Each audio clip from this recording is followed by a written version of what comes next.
So let's just assume that you have a serious interest in the freight broker business and the trucking business. And you see those two models as great business models on their own, but you're thinking of running those models under one business. So you go in and you start turning over the rocks on both business models to learn more and more about them.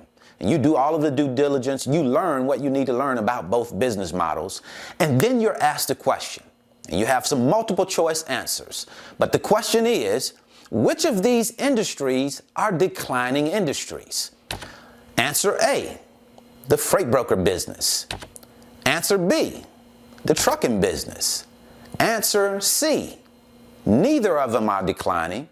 Answer D, both are declining. What's your answer to that? How would you answer that question? If you have some knowledge already about the trucking industry, about the freight broker industry, which one do you see as a declining industry? Or do you see either of them as a declining industry? When you look at the landscape of what's going on right now on each side of the house, in the freight broker world and in the trucking business, with disruptions hitting both sectors, both business models, because we cannot deny that technological advancement is being made on both industries, not just one. There's political problems. We see right now there's a protest in Canada where truck drivers are protesting the vaccine mandates. Drivers are also protesting different things that are happening within the industry that they're not happy with. Prices. And the economic environment is also very concerning. The United States has an inflation rate right now of about 7.5%. We haven't seen the economy run that hot in over 40 years. And what about fuel cost? Oh yeah, all-time highs is there as well. So to have a conversation about the decline of any industry as it pertains to the trucking or the freight broker industry, I think first you have to start out with the trucking industry, because we know there is no freight broker industry without the trucking industry. The trucking industry is a $790, almost $800 billion industry. And trucks are responsible for moving almost 80% of the freight that moves within the United States borders. So we're talking a big, burly, huge industry. So to say that this industry has a big impact on the American economy is an understatement. And the third-party logistics industry is almost a $200 billion industry, and it houses the freight broker business. The freight broker business itself is about $1 billion industry, and they project that it will grow to about $13 billion by 2028. So after taking a look at these numbers, there wouldn't be an indication that either business model is declining. As a matter of fact, it would say that both business models are improving, are progressing. They aren't declining in growth. But to only look at these numbers wouldn't tell the whole story. So let's take a little further of a look. All right, so let's first talk about the people impact, the people disruption to both business models. The people I'm talking about are truck drivers. Truck drivers are becoming more and more disgruntled with the trucking business and the freight broker business. Because how truckers see it a lot of times is that freight brokers are coming in, leeching off of the trucking business and getting paid more than they should be getting paid. And truck drivers that work with trucking companies are becoming more disgruntled with how they're being compensated for the value they bring to the table.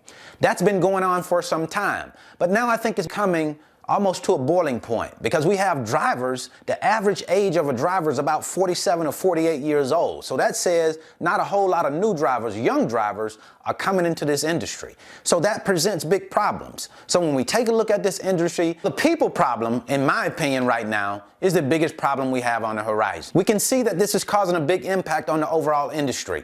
Drivers have pulled their services from the market. Now ATA is saying that drivers are about 80,000 short. So this is causing a driver shortage because of the pay, because of the different lifestyle issues, because of truckers being disgruntled and not happy. This is causing disruptions within the trucking industry and the freight broker industry. So now let's take a look at how technology is impacting both of these business models, because we know for certain technology has made its way in the trucking and the freight broker industry and is impacting it in a major way.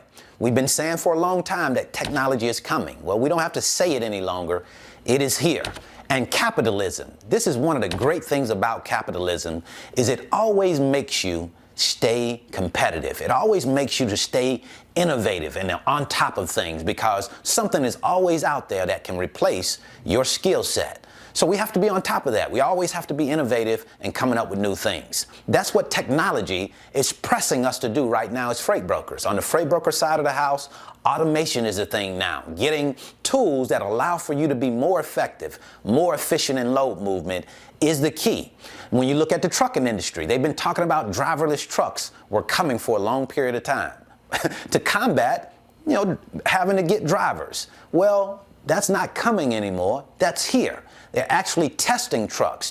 Trucks are going on test drives and doing the mission successfully. So things are changing. There's no two ways about that. Technology is having a major impact on this industry, and it will continue to impact it. And business owners, I believe, need to have enough foresight where you can look out on the horizon and see that things are changing, see the adjustments that other businesses are making and what the impact of those adjustments have been on their business. And when you can see that things are changing, businesses are evolving, and they're doing it for the better, then you have to be able to make those adjustments in your own business, make those changes in your own business so that you can start to get much better results. To not make change when everything is changing around you, I think will cause you to have to endure some serious consequences. So now I'll answer the question that I asked you earlier. Which of these industries are declining industries? Is it the freight broker industry? The trucking industry?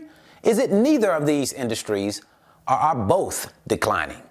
Now, in my opinion, I think both of these industries are declining. But what do I mean by that? Well, I think they're declining as we know them. You see, as you know, a trucking company and a freight brokerage, that old model is a declining model. We are not going to continue to go in that path and be successful. You are going to have to make changes, make adjustments in your business in order for you to reap the most success.